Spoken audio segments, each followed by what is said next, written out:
लेकिन एक बहुत अहम बात है जो सबको बहुत गौर करने वाली बात है। जब भी कोई घटना घटती है, जांच तो एक रिजल्ट है, लेकिन जांच करने वाले भी जब किसी आदमी से कोई बात करते हैं तो वो उनकी शंका जो होती है वो स्वयं का डिसीजन होता है।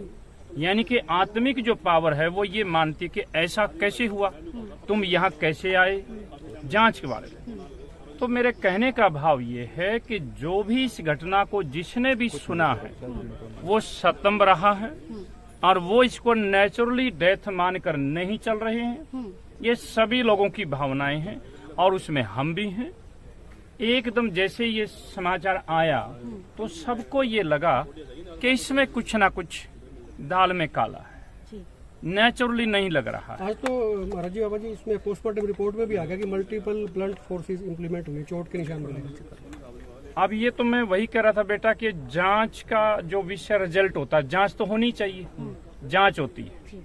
और मैं व्यक्तिगत भी लोगों की भावनाओं के आधार पर आपके माध्यम से भी ये मैं मांग करता हूँ कि जिस प्रकार की ये घटना घटी है, एक परिवार के साथ धोखा हुआ है और जब किसी के साथ समाज में धोखा हो और धोखा महसूस भी अगर आपने किया है तो भी हम सबकी जिम्मेदारी बनती है कि हम सब उसके साथ खड़े हों, उसका साथ दें, ताकि किसी और के साथ ऐसी घटना ना घटे।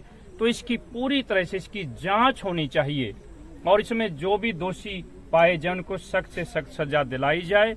मेरी आप सबके माध्यम से भी ये आग्रह। बाबा क्या लगता है मर्डर क्यों हुआ? क्योंकि मर्डर लगभग साबित हो गया है कि चोटें जो पोस्टमार्टम में आ भी गई, मर्डर क्यों हुआ? क्या लगता है? दर्ज हो गया मर्डर 302। अब बेटा ये मुझे अभी आपके माध्यम से मालूम हुआ है कि भाई उनके ऊपर मुकदमा लग गया 302 का, चोट मिली, ये तो बिल्कुल साबित हो गया है।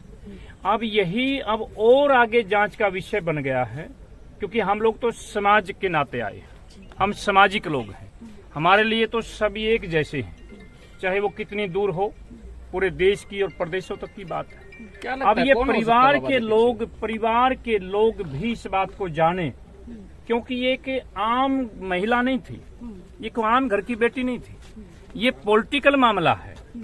अब ये चुनाव बेटी ने लड़ा था पिछला, आप सबको मालूम है, आदमपुर से चुनाव लड़ा था और मैं अंदर भी चर्चा कर रहा था।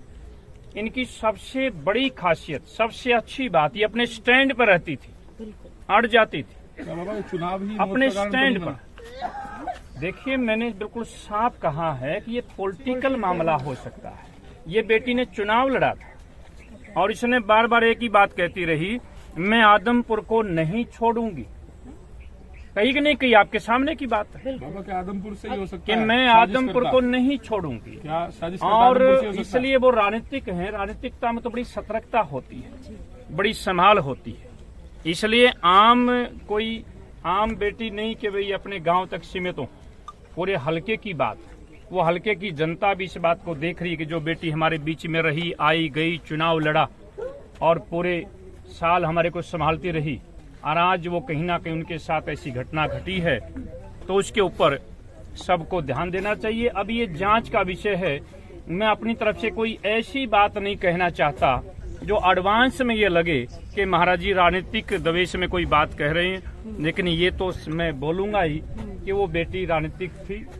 उसने आदमपुर से चुनाव लड़ा था, उसने ऐलान किया था कि दोबारा चुनाव फिर से मैं ही लड़ूंगी। क्या राजनीति की भेंट चढ़ी है क्या जी? चाहे कोई भी हो, लेकिन उसने स्वयं कहा है, मीडिया से मैंने देखा और सुना है कि मैं चुनाव लड़ूंगी आदमपुर से। आपका इशारा है कि वहीं से कुछ ये तो बेटी कहती रही है, बिल्कुल राजनीतिक हमेशा राजनीतिक हत्या मानते हैं। तो मैं इसको सभी से ये प्रार्थना कर रहा हूँ, हरियाणा प्रदेश की सरकार से भी और देश की सरकार से भी, कि हमारे बीच में से एक होनहार नेता, एक होनहार बेटी चली गई और ऐसे उनके साथ दुर्घटना हुई है, धोखा हुआ है, तो वो एक राजनीतिक थी और एक अच्छी राजनेता थी, उसकी जांच होनी चाहिए। अब इसके पीछे कुछ भी हो सकता है। क्या लगता है किसकी समस्या थी उनका रास्ता बीच में रोकने की? देखो किसी का रास्ता रुक रहा था।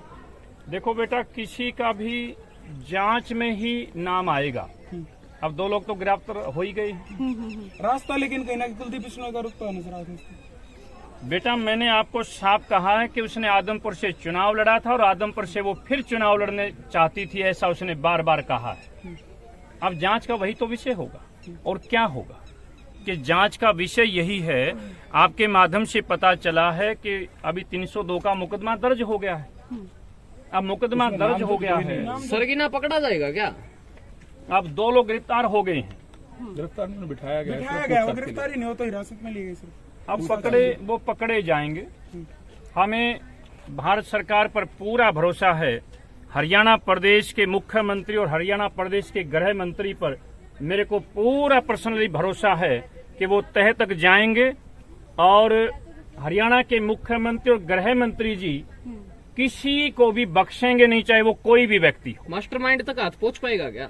बिल्कुल पहुंच पाएगा, क्योंकि हमारी सरकार इतनी कमजोर नहीं है। हम सब ने चुनकर बिठाई है, हरियाणा की भी और देश की भी।